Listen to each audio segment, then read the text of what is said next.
Hi,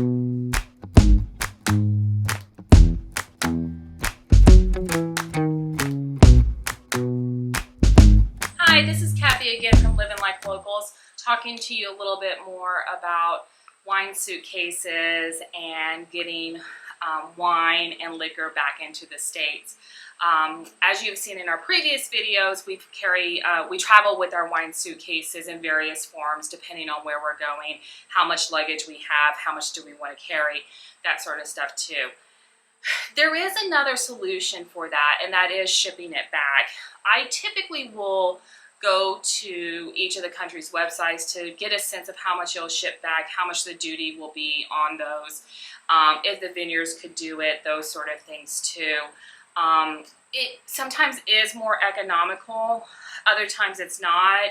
Like I said, if you don't have to pay for that extra piece of luggage, it really can help out to just bring the wine back with you on the plane.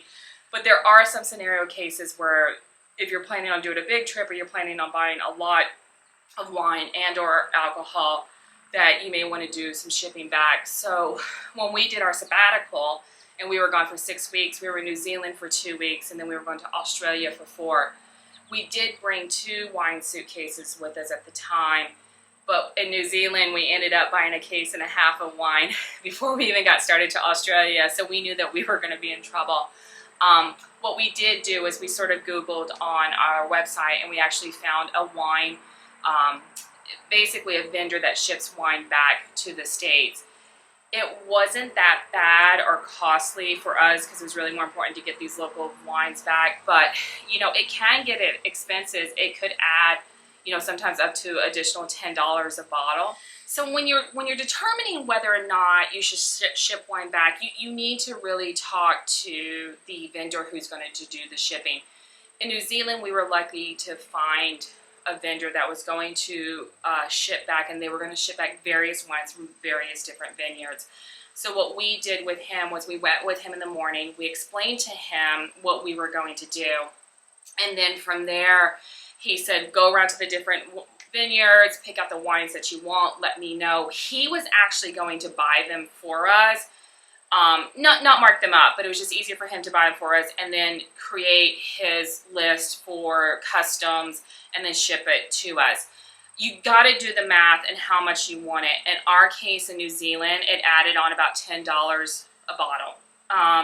So 12 bottles, it was $120 to ship it back. It was important to us because we love wine so much to share these wines back at home with all these little small vineyards. But keep in mind too, if you're paying for the luggage to come back and say your luggage cost is $35 one way and you're at $70 and $120, there could be a scenario where it may make sense to do some shipping. The biggest thing to do is do some research. You can also talk to the vineyards to see what their shipping costs are. The problem is if you go with one direct vineyard, you're only going to get wine from that vineyard, where in our case we found a wine shipper who was able to ship from multiple vineyards. Another sort of tip about buying wine and liquor from other countries is make sure that it's not sold in the States. Even some small vineyards, you know, ironically enough, could have a distributor to distribute it in the States. So if you're talking to the vineyard itself as you're doing your tastings and you want to buy some wines, you can frankly just ask them, does this ship to the United States or not? And they will tell you which varietals and which type of wines go to the United States, and they will also tell you which ones that don't. The other thing that you can do is there's a couple of apps which we'll put down in the bottom for you to recommend to download that you can do a quickly Google on it. Same thing with the alcohol, like whiskey and gin, which is the other 2 things that we tend to buy often. You can go to a whiskey store or a gin store, which is what we did in Scotland and in London, and we just flat out asked them, you know, can this be sold in the States or not? Sometimes they weren't sure, and we kind of rolled the dice, and then we would get back to the States and we would see it here. That has happened a couple of times, but for the most part, you can really just do a little bit of research and ask. But if you can get it back in the States, do not buy it. It's going to cost you more, and it's also taken up one valuable slot in your wine suitcase that you don't necessarily need to take up, and you can get a different type of wine. But we would definitely recommend doing that. In regards to other countries in terms of shipping, I think you also need to be careful about security, because keep in mind, this is clearly a wine suitcase. And people know that there's wine. We have been very fortunate that none of our wine has been stolen. I do have to say that when we're looking at doing a trip to South Africa, and we were going to do it during COVID and it got canceled, I was going back and forth of whether or not to FedEx the wine back or to us carry the suitcases. In our case, we would have had the correct amount of suitcase allowances, so we weren't going to have to pay extra for the luggage. It wasn't about that for me. It was really more about security of the wine, that they have had people talk about, you know, the wine could get stolen and things like that.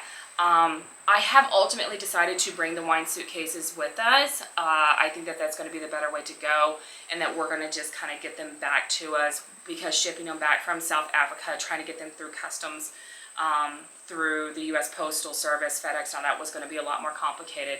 I guess the bottom line is this: you really got to do the research in each country and make the decision, weigh the shipping cost with the cost of the luggage, and the extra baggage fees to see what it is. I would say, other than New Zealand, we have pretty much brought all of our wine back onto the plane, and just gone through customs just fine. One of the questions we do get asked is, have any of our bottles ever broken? The answer is we've had one. This was in Australia, which I was telling you about, that we had brought 2 wine suitcases, and one of them we had collapsed, and so we had to find a box, and the box didn't fit just right into our wine suitcase, and it was a little bit stressful how these boxes kind of fit together.